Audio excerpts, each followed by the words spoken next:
mynews.studio. A vaccine matched to your own tumor, or a shot that could flush out hidden HIV. How close are we really to these kinds of advances?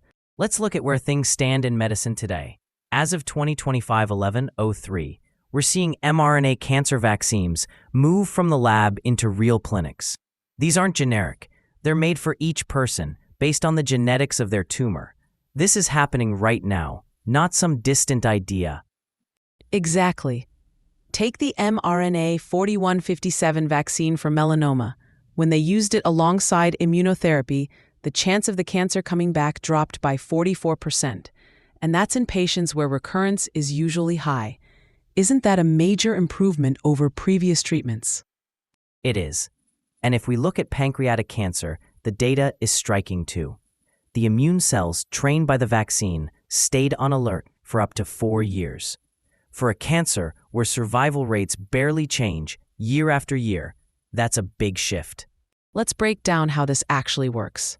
Researchers take RNA from a patient's tumor, tweak it so it shows what's unique or dangerous about that cancer, and then inject it back. Normally, the immune system ignores cancer, but now it sees it as a threat, almost like giving it a wanted poster. Do you think that's a fair analogy? Yeah, that fits. And this isn't limited to melanoma or pancreatic cancer. Even glioblastoma, that's a brain cancer that rarely responds, has shown signs of immune activation with these vaccines. Pediatric trials are starting too. There are now over 120 clinical trials worldwide, but the production timeline used to be 9 weeks for a single dose, right? Now it's down to less than 4 weeks. That's a big step forward, but each treatment still costs over $100,000 per patient.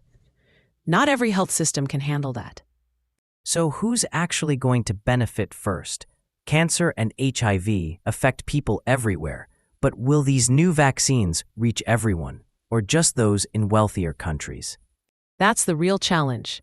There are efforts underway. Agencies and governments are looking at ways to decentralize production, share technology, and build local factories, especially in lower-income areas. But these plans are still just starting.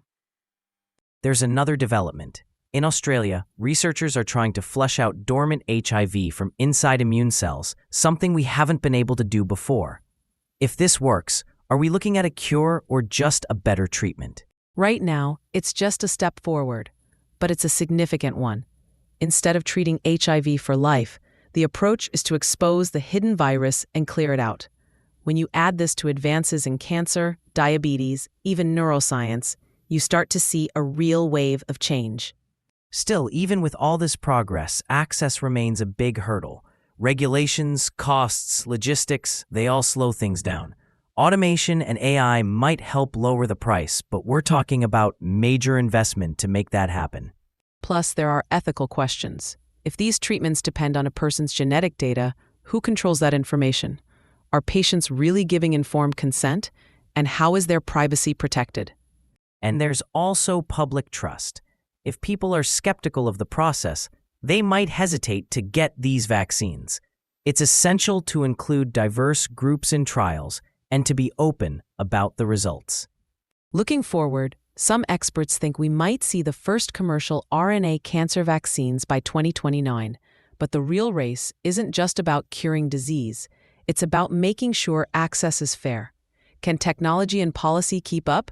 That's the central issue. This could be a new era in medicine, but only if we solve the equity problem. Otherwise, these breakthroughs might only help a few.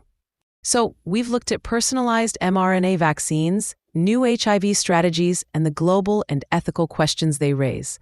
This is the direction medicine is heading, but it's also a test of how well we share these advances.